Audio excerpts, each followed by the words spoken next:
8 open cars and the quickest 8 sedan cars.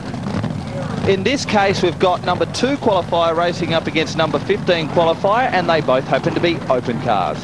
And of course, Swinsko, a plumber by trade, got the words plumber's toy right across the bonnet. We are talking some serious cubes here. Yeah, both of them big block Chevs. We've got 475 cubes for the dragster, 454 cubes for the funny car, and of course, to run in Supercharged Outlaws, you must be supercharged. A dial your own basis, which means you nominate a time that you think your car will run close to. If you go quicker than that, you break out and lose. Very close through the top end of the racetrack, the dragster gets there first.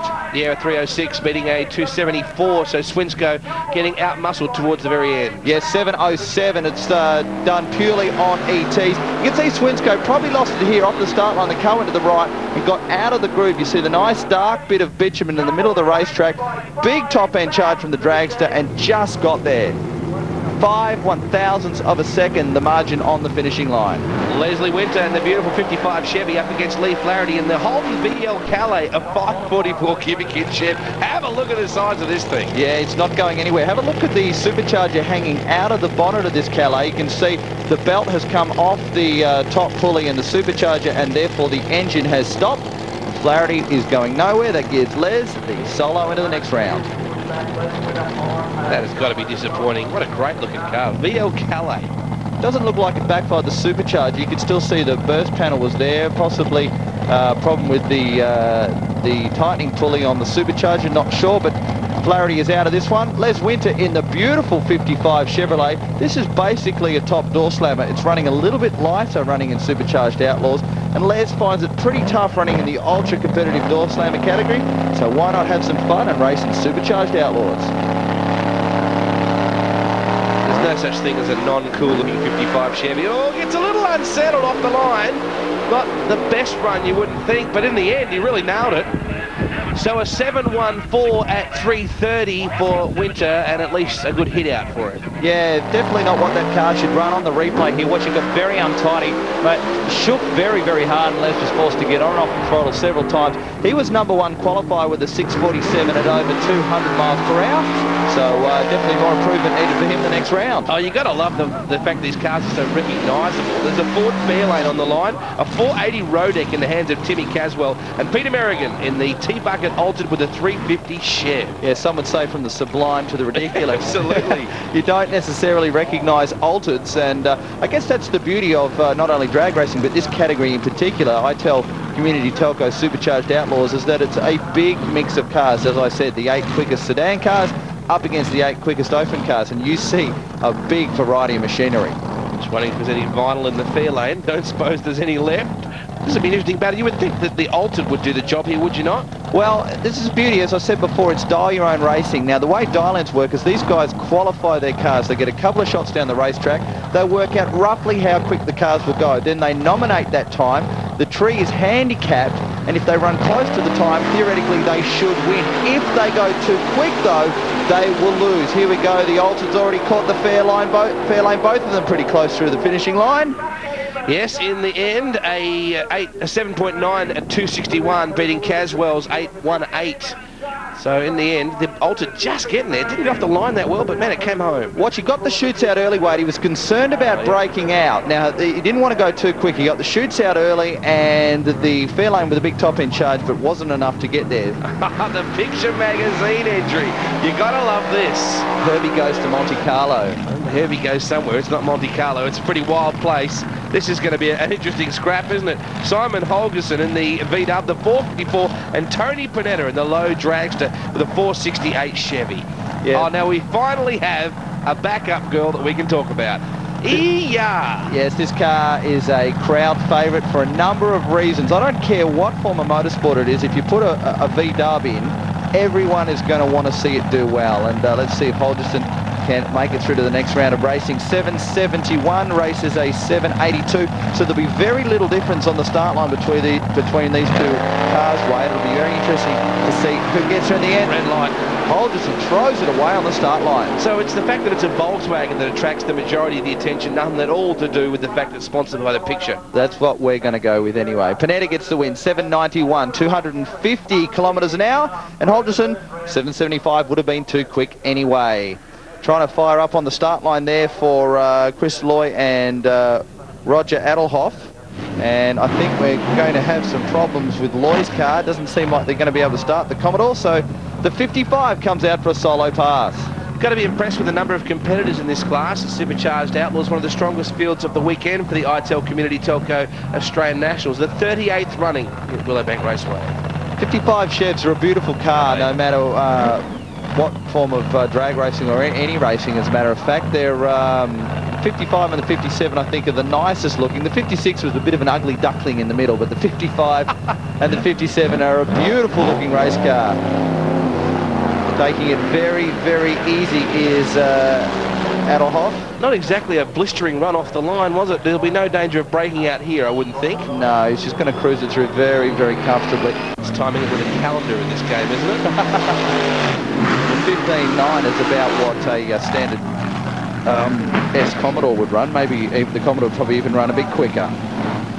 Good battle coming up here between Troy Pearson in the dragster with a 509 and Ian Corthray in the dragster, a Chevy Blown 388. So this will be an interesting scrap in itself, paid by ProTech.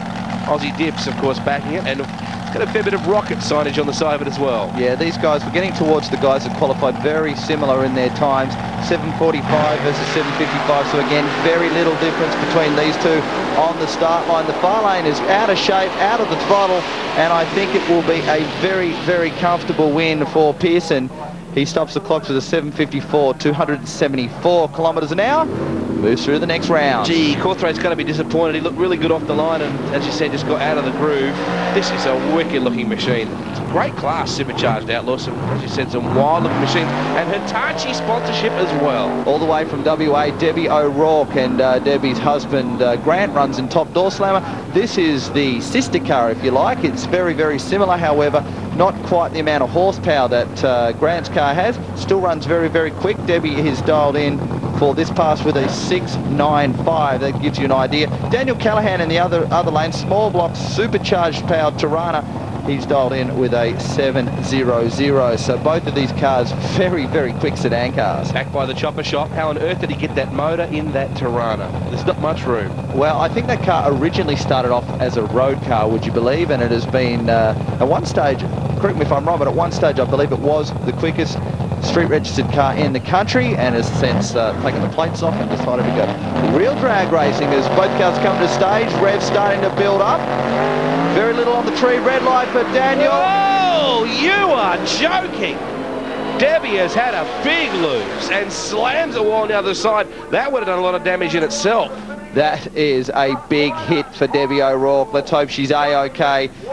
The ironic thing is here, she actually got the win. Oh, how quick was she out? Yeah, she's out of the car. She's A-OK. The crowd giving a big round of applause, and Debbie O'Rourke, it's great to see she is A-OK. A 7.19 for Callahan, 321 kilometres an hour. You can see the red light. Now watch Debbie. The car turns hard right, slams the wall. You can see it split the fuel tank. That's what the burst of fire was. And this second hit also would have done a lot of damage to the chassis. Bang! Look at it just slam the body around. And there's Debbie out of the car. Lucky she's A-OK. She's only a little lady too, and see the crash crew are very quickly on the scene. God, that's disappointing for a long way to come from Western Australia for a run like this. It looks like the car's shook, and you can see the left rear tyre was smoking. Now, possibly what's occurred is that it started to shake and smoke one tyre, which has then turned the car hard right, and it has just slammed the wall and done a lot of damage. That is hard luck for the O'Rourke team, and you can see, well, the crash crew aren't really wasting their time and gently removing what's left of the front end of that car, are they? And with the two-car operation too, you know that they're going to be just devastated by a result of this. They'd have everything put into it, I'm sure. Well, Debbie was hoping to get into Top Door Slammer. Unfortunately, that is a very, very big blow. Coming up now, Daniel Reid in the altered 354 Chev against Russell Schaefer in the rail with a 454 Chev. So nothing is ever what it seems in this game. You sometimes think, well, the rail would surely have to eat the altered alive, but so many things can happen in 400 metres. Yeah, well, again, I reiterate that it's dial your own racing, and it's all about getting this altered to be able to run against the drag, so they have different performance differences. Daniel Reid is the son of Steve and Debbie Reid, and we saw Steve and Debbie running in Top Alcohol.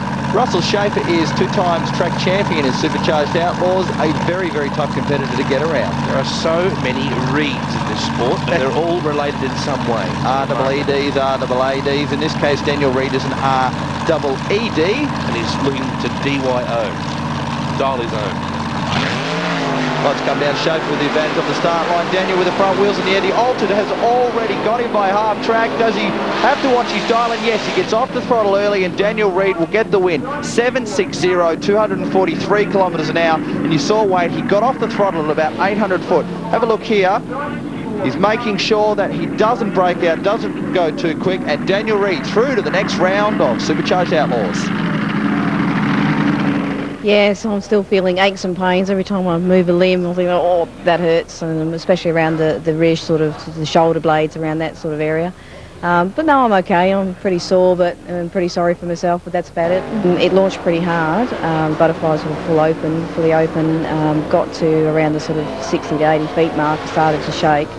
And I punched second gear, and it just turned around on me, and before I knew where I was on the track, I was about 40 degrees into the wall. Yeah, the left wheel was smoking, and yeah, the right wheel was obviously driving it. Yes, we've had a quick look, and yes, it is repairable. We've done it before, and we'll do it again. I guess I'm reluctant to say that I'll never do it again, but then again, I really don't know. I mean, you know, I work full time. We've got a child, a 6-year-old child, and you know, so it is a lot of pressure, and some. You know, do we need a break? I don't know. Round 1 now, the Lifestyles Carpets and Vinyl Superstock Eliminator. And we got coming up the Pontiac Trans Am of Ross Saker, Graham Sims, and the Toyota Supra 283 up against a 310 Holt. Man, you're talking about an interesting collaboration here. Now, unlike Supercharged Outlaws, which we've just seen, Superstock runs on an index. Now, you can actually break indexes, but you get a time penalty for the next round of racing. So there will be, again, a handicap start between these two cars if they are of a different category. And in this case, they are a 988 index up against a 902. So just under a second difference off the start line. But if you go quicker than your index, you're okay. You do make it back for the next round of racing. A 310 Holden powered Pontiac Trans Am and a 283 pound Toyota Supra.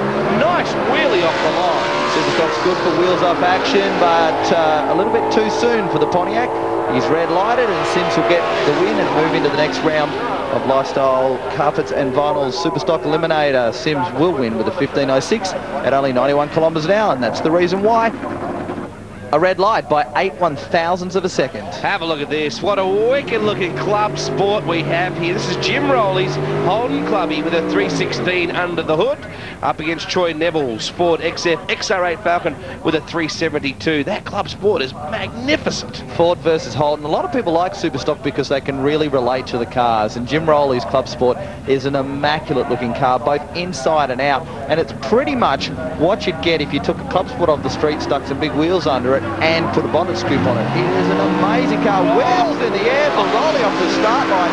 The Ford to do the chasing, but I think Rowley's going to run far too close to his index and should get this one comfortably. Yeah, Neville in the Capalaba Ford Wreckers entry. You see there, Neville running a 926 at 228, as opposed to Rowley's 972. So, yeah, in the end. Yeah, Rowley got the win there. 972 is 1/1000th of a second off his index. So perfect stuff for Rowley. You can't get much better than that. Now, is that good management, or is it partly good fortune? It's good tuning and good management, but a bit of good fortune always helps. A Celica up against the Gemini, Trevor Mars in the Celica 348 Chev up against Louis Galea in the Gemini with a 353 Chev. Yes, 353s and 348s in Celicas and Geminis. Right off the showroom floor. Yes, certainly is the case of Gemini with a slight advantage off the start line. Mars trying to chase him down. I don't think he's going to do it. The Gemini is going to go all the way down and get the win this time. Go the Gem. Got to be happy with that. So Louis runs at home with an 887 at 239, beating Mars's 878 at 244. That little Gem runs. And a brand spanking new Pontiac doesn't look the part too. Colin Lloyd, 350 Chevy powered Pontiac Firebird up against Aris Conteleon in the Ford 500. Oh, what a muscle car. Yeah, nice looking car for Aris too. Very consistent, runs close to its index. And again, we have a Ford versus GM product battle. These cars are very, very tough looking. And Aris car is for sale too, so I'm sure it's been well looked after. Difference on the index here fairly substantial, with Aris giving away, getting about a second head start off the start line, 884 up against a 776. So Aris forced to wait a little bit. The car got out of the groove, and that may be just enough for Colin Lloyd to drive it through the back door and get the win. Rolls off the throttle and stops the clocks with an 881, 208 kilometres per hour for the win. Yeah, Conte Leon, definitely not a good start at all. The car wavered off the line, got out of the groove. Time now for round 2 of the ITEL Community Telco Supercharged Outlaws eliminations, and it brings up Roger Edelhoff in the Chevy 55, 441 cubes, up against Matthew Gilmore. We saw Matty Gilmore in the dragster earlier with a 475 Chevy. Now that's again the beauty of Supercharged Outlaws, is you wouldn't normally get this combination together. You've got a dragster, an open car up against a sedan car, and they do have performance differences, but being dial your own, they can run against each other, and each has just as much opportunity to win as the other. Delahoff, I'm going to have a second crack at that, the driver of the 55 Chev. Hopefully Roger, we've done it justice. He's away nicely. Yeah, Roger this time, not an easy run like the solo he had in the first round. I think Roger's got it. Here comes the dragster though. Who got the win? It goes to Gilmore. Geez, he pissed out the D, 697 at 311 against Roger's 768. The dragster only in the last gasp picked that one up. Yeah, that's a great run from Gilmore. He dialed in with a 690, so 7/100ths of a second off of his dial-in, whereas a 768, it's actually a breakout anyway from the 55. I'm not sure who got there first. It's pretty tough to check by eye, but anyway, the 55 went too quick. Got to be unhappy with that. Back is the Torrey, which is just a wild bit of gear. Peter Merrigan in the T-Bucket altered 350 up against Daniel Callahan in the LC Tirana with a 388, which ran very strongly before. This is a very, very quick car. Not only is it one so, well, it's still got the plates on it, but I doubt you can take it down the street. But that car, that Cal 400 car, is awesome in the sense that it's not built as a race car. You can see it's got a cage in it, but it's still basically a standard Tirana body with a bit of extra structure in it and a very, very strong small block Chev in under the bonnet. Merrigan's Engineering Supplies entry now, lining up alongside the Torrey. 750 for Merrigan, 700 for Callahan. Lots of tyre shake for the Tirana. That is going to be it, and the Altered will go through for the win. Yes, Merrigan getting it quite easily in the end, a 788 at 281.5. Not sure how hard he was pushing towards the end of it. Watch the rear tyres of the Tirana. Look at them shake, and you can see bits of bodywork and bog and rubber falling out from underneath the car. That is what you call severe, severe tyre shake. That might have been fillings. It was a pretty rough ride for Cal just then. Next round now, the next event in this round 2 of Supercharged Outlaws brings up Daniel Reed in the Altered against Troy Pearson in the dragster. A 509 up against the 354 cubic inch Chev of Reed in the Altered. Yeah, small block versus big block, dragster versus Altered. Now, the dragster, although this is a bigger engine and is a dragster, doesn't necessarily mean it is quicker. As a matter of fact, these two very, very similar in their performances. A 748 dial-in versus a 745. It's all about how you get the power down. And of course, you'd assume that the Altered would be slightly lighter than the dragster. Let's see who will make it through to the semi-final. Wheels in launch. Yeah, wheels in the air. I think Pearson's got it in the bag this time. Pearson will run it through the back door and breaks out. Pearson goes too quick, 732 on a 748. That means Daniel Reed makes it through to the next round of eliminations. Man, anything can happen, can't it, in the ITEL Community Telco Supercharged Outlaws. Another 55 on the line. This one, a very serious one indeed. Les Winter, as I said before, basically a top door slammer. Little bit off the performance needed to run in top door slammer, so Les running here, returning to his roots. He started in bracket racing, he's headed back. Up against the dragster. Yes, of Tony Panetta, another big block Chev. A full Keith Black Hemi under the bonnet of the 55. The dragster lead first. Les gets out with squirms the chase. Oh, Les has thrown a blowout. The dragster should run this one through for the win, but goes too quick. Panetta breaks out. Les Winter gets the win with a 762.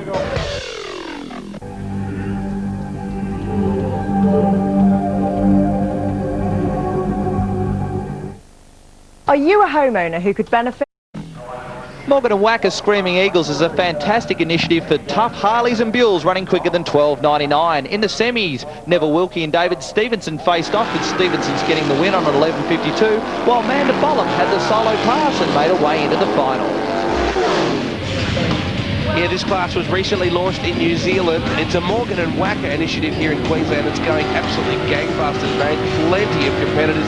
That's hardly surprising. Yeah, huge fields. We see David Stevenson burning out up against Amanda Bollum, the lady racer, one of 3 Bollums running in Screaming Eagles. These are very, very tough Harleys indeed, running 11.8. Dialed in this time with 11.50 up against 11.52, so very, very little difference between these two off the start lines. And Morgan and Wacker really supporting this category, which is going leaps and bounds. Well, Morgan and Wacker get right behind Harley-Davidson Motorsport of any form, don't they, especially in Queensland. Very little between the two off the start line. Wheels in the air for Stevenson. Can Bollum chase him down? I don't think so. I think Stevenson's going to get there this time. That's a big result for Stevenson, because he basically got a poor start. 11.85 at 175. He takes the win over Amanda Bollum. Good recovery, because it didn't start off too well. We'll return to the ITEL Community Telco Australian Nationals after the break.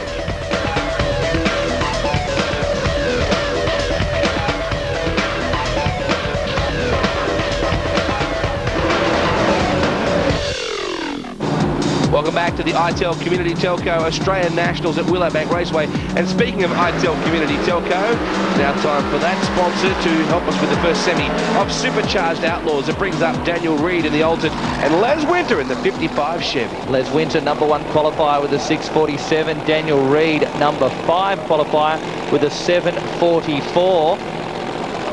Big difference in engine size between these two cars. You've got Les with 542 cubic inches of Keith Black Hemi. Daniel Reid, smaller, 354 cubic inches, but not the world's biggest difference in performance. 740 up against 650.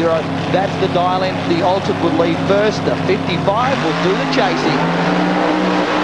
And the Altered gets off to a great start. Look at that thing eat up the ground. Here comes Les through the top end of the racetrack. I don't know whether he got there first, but he's gone too quick anyway. 6.47. Daniel Reid will get the win and make his way into the final. Have a look at this on the replay. Les with a big top end charge. He gets there first, but goes too quick. I can't ask for anything more. This is my first final at Willowbank, and no matter what the result, there'll be plenty of alcohol consumed tonight. Next pairing come out in the semi-final of ITEL Community Telco Supercharged Outlaws. Yes, Peter Merrigan in the T-Bucket Altered up against Matty Gilmore, who's having a pretty good run in that dragster with the 475. So this will be an interesting scrap, Merrigan and Gilmore. Well, one thing we know for sure is it's going to be an all-open car final in Supercharged Outlaws. There is no sedans left. We'll see how we go. Merrigan gets out. Merrigan's broken. Merrigan's shut the thing down. Gilmore should get the win. Now Gilmore's off the throttle. He's got to watch Merrigan doesn't chase him down here. Oh, Gilmore only just 8.32 sneaks the win in. Merrigan had the big top end charge and nearly got there. What on earth happened to Merrigan's car, though? I suppose right up here. Well, it was nearly a good ploy, because Gilmore thought, oh, Merrigan's broken, I've got this in the bag. Watch Gilmore here. Now, he's got off the throttle thinking Merrigan's out of this one. Merrigan's jumped back on the gas, put the big top in charge, and a split second, he would have had him. Yeah, we've had a pretty good weekend this far. Had some problems late last season, gearbox failures, etc. But Neil at Precise Automatics has built us a bulletproof box, and yeah, we're going great. What a great family. We get set now for the Travel Air Tours Pro Stock Semi. The Wedlock man behind the wheel. Yes, on the Hill Ross Financial Services on board as he brings the car forward into stage. See a little button on the steering wheel? That's actually a brake that locks the front brakes so they can leave the start line and also do these burnouts. Locks the front wheels, bring it up, it's going to the water in 3rd gear, up to 5th gear, and nice, strong burnout. It just amazes me how little leg room he has. It looks like he's got his right leg up on the dash. That is remarkable.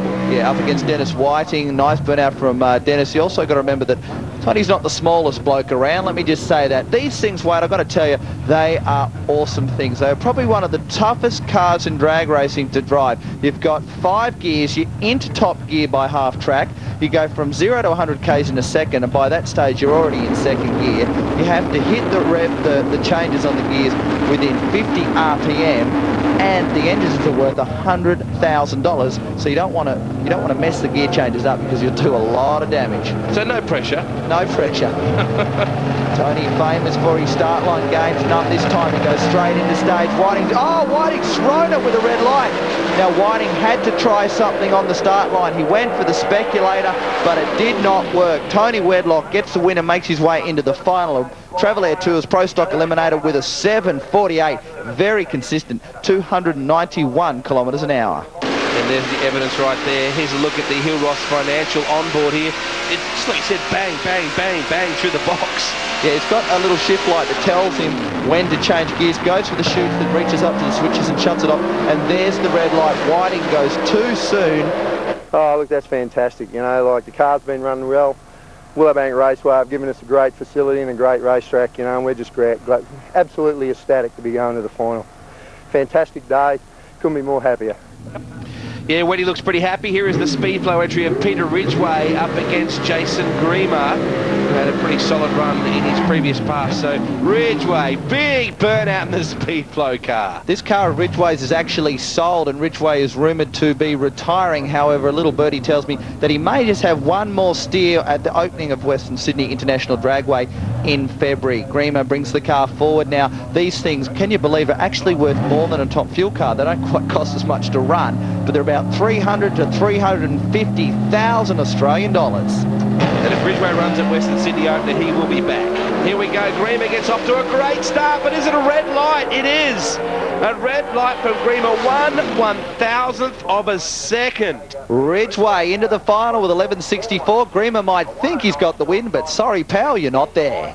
Yeah, I think we've done some damage to the clutch. He was pretty unfortunate what happened to him, but hey, you take the luck the way it goes, and let's just hope we can have one more roll of the dice.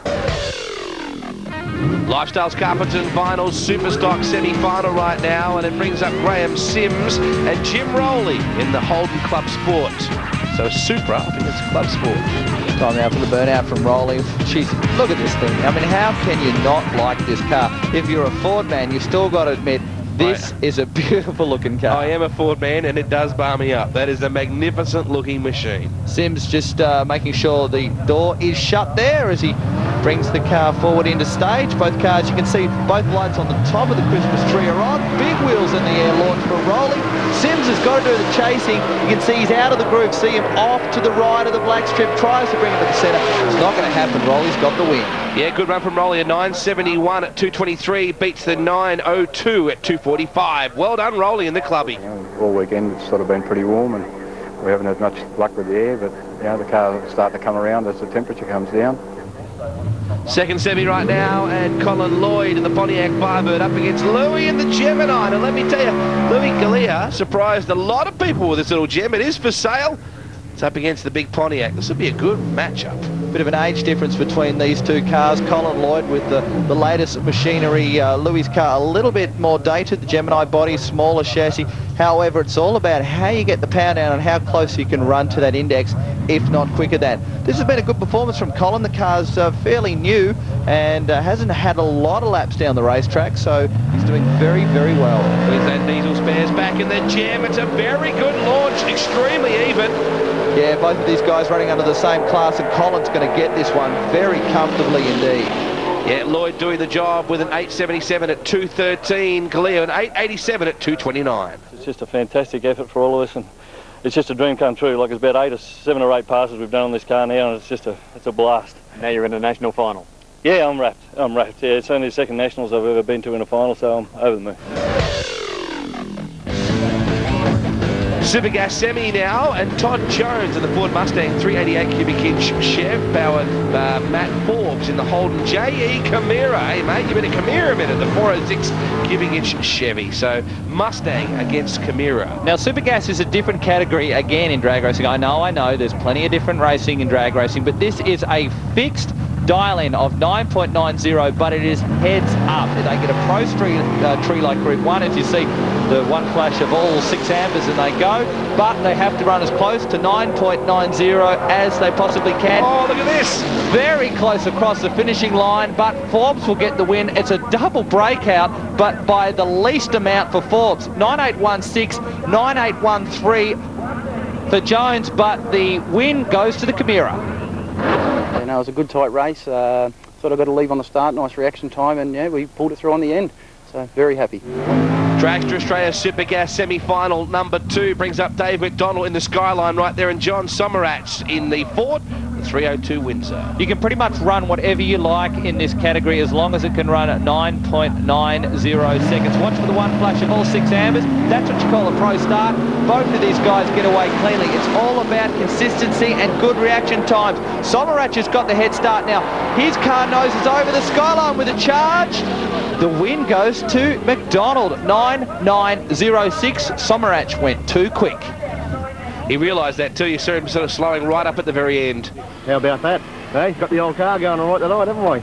Yeah, it's been a busy all weekend, and JB's no easy one to go and beat. He's certainly on the ball as well. But yeah, so we're now in the final. Go back and do some calculations and see how we go in the final. ITEL Community Telco now bringing us the Supercharged Outlaw final. Daniel Reid up against Matty Gilmore. This will be a really interesting battle, and Alton up against the Dragster. Yeah, 7.43 dial-in for Daniel Reid, so he's dropped it down since his last round. Obviously believes the car can run a little bit quicker. And we've got a 6.95 for Matthew Gilmore now. He has run 6.97 today. So both of these guys very close to the dial-in. Should be a fantastic matchup for the final. Moving forward into stage now. Just look at the difference between these cars. Rear engine, front engine. Reid gets out, wheels in the air, the car dancing around a bit. Here comes the Dragster with a top end charge. I don't think he's going to get there. Daniel Reid pulls the chutes early and takes the win. 7.46, 285 kilometres an hour. Yeah, I'm happy. I'm stoked, and I'm sure there'll be a few good celebrations tonight. Queensland Diesel Spares now bringing us the junior dragsters. This is the semi. Nicky Climac and Christopher Riley. Briggs and Stratton Motors. They run a 1/8 of a mile, and this is the nursery of drag racing, a very important class. Yes, available I think from around 8 or 9 up until 14 years of age, and these things, it may look slow compared to some of the other cars you've seen, but they are very, very quick indeed. You put them up against an SS Commodore and they will smoke them. Clement gets the win, 10.51, 96 kilometres an hour, and that's to half track. That's amazing, isn't it? It's great to see that the sport seems to be growing and growing. Hey, look at this, Angel Racing. How cool is this name? Blaze Hanson and Tim Morton.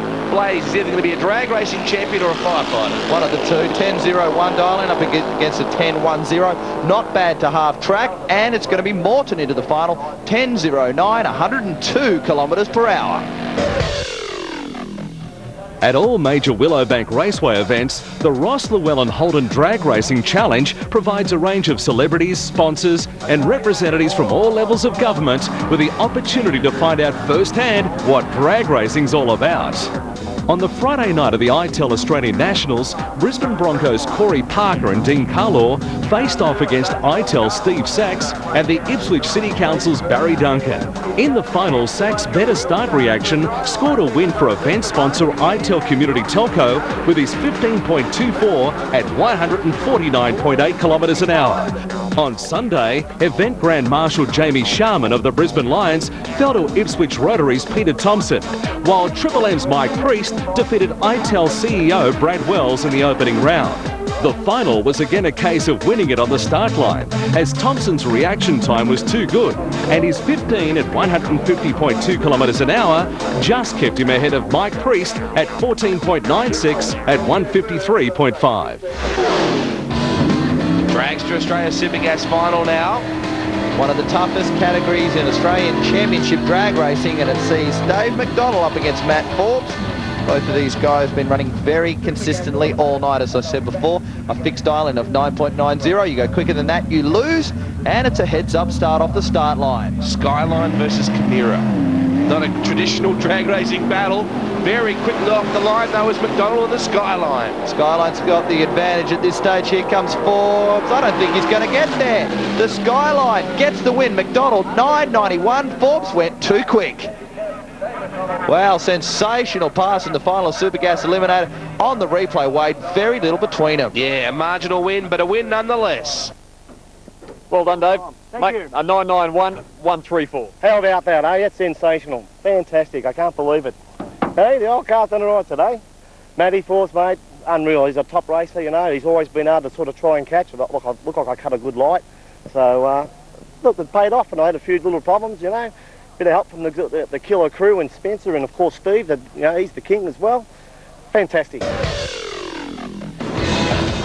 Junior Dragster final now thanks to Queensland Diesel Spares. It brings up Nicky Climac and Tim Morton. So a good little match up. There's Nicky. You gotta love Junior Drag Sport. It's great stuff. They're backed by Lucas Oils. There's the Briggs and Stratton motor being tuned. As you said, Nate, very quick for what they are. Yeah, last minute adjustments going over there in the far lane. You put these up against a club sport and they will hose them to half track. Club Sport might have the edge from there on. Here we go. Who will be the winner of the 38th running of the Nationals thanks to ITEL Community Telco. Pretty side by side as they head for the finishing line. And the win will go to Morton. 10.11, 99.5 kilometres per hour. Lifestyle Carpets and Vinyl bringing you the final for Superstock, and it brings up Jimmy Rowley, that immaculate Club Sport, and Colin Lloyd in the Pontiac Firebird. This is anybody's race. Yeah, and it's a great matchup actually. Both of these cars are immaculately presented.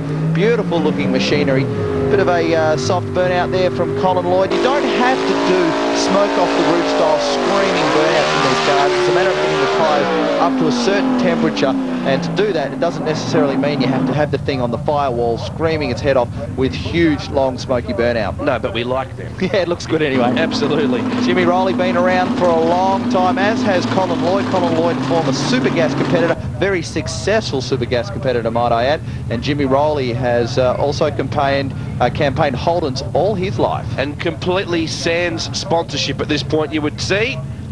Yes, get involved with this car. It is an amazing looking piece and runs very well indeed. Rowley with a heads up. Start off the start line, wheels in the air. Colin Lloyd to chase him down.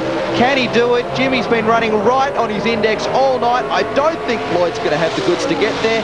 No.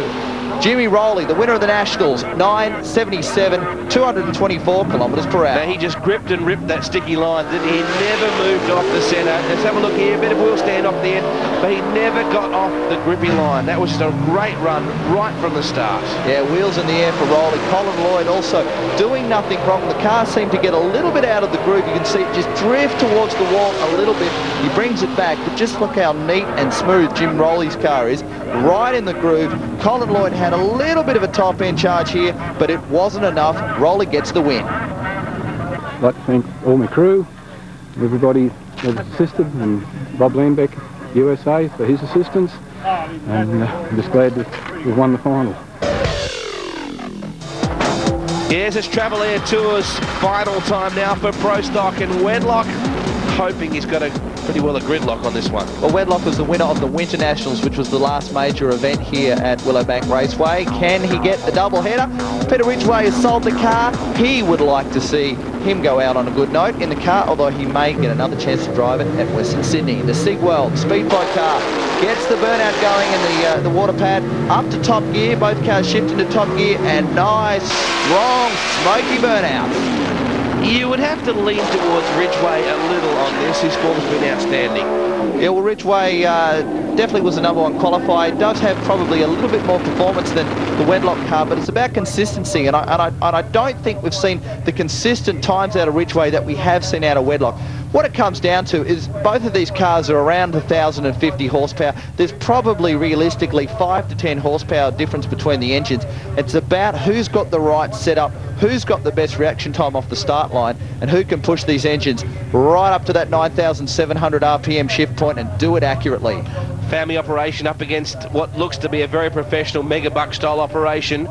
Ridgway v Wedlock. Wedlock to the right of your screen, Ridgway to the left in the Speedflow car. Watch them bump into stage.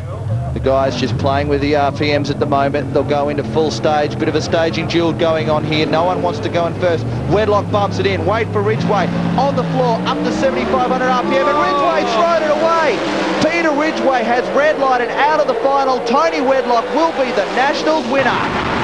And look at him, he's absolutely elated as we take a look at the Hill Ross onboard, financial onboard there. Wedlock with a 743 at 292. Ridgway will be devastated. You saw the family in the bottom right-hand corner of the screen going absolutely burko when that red light came on as Ridgway red lighted. Well, Ridgway had to try something. Wedlock was quicker anyway and would have got the win, but look at the boys. Yeah, very happy. Very, very happy with the victory there. And there's the red light, a 2.57 red light. Watch the replay. I think the ones to watch here is not the car but the crew. Have a look at this. Oh boy. You reckon that's what they said? Thanks for coming. On the Hill Ross financial onboard, look at Tony, focused all the way down, and he will get the victory. Yeah, the big fella is absolutely elated. He wins the Travel Air Tours Pro Stock final. And look in the right-hand corner of your screen. Watch the crew. They are elated. They see the red light for Ridgway, and it is time to party. Absolutely sensational job from Tony Wedlock. Wade Orchard, thanks for your company. It's been sensational action from the ITEL Community Telco. Australian Nationals and Pro Stock Eliminator rounds out our coverage. Winter Nationals and now these titles. Oh yeah, look, I think that's our third Nationals now, and it's been a hell of a long time between drinks, you know, and I'm just ecstatic. Go and celebrate. Thank you very much. That's it from the ITEL Community Telco Australian Nationals. Congratulations to all racers and officials for an exciting and successful event with some fantastic drag racing.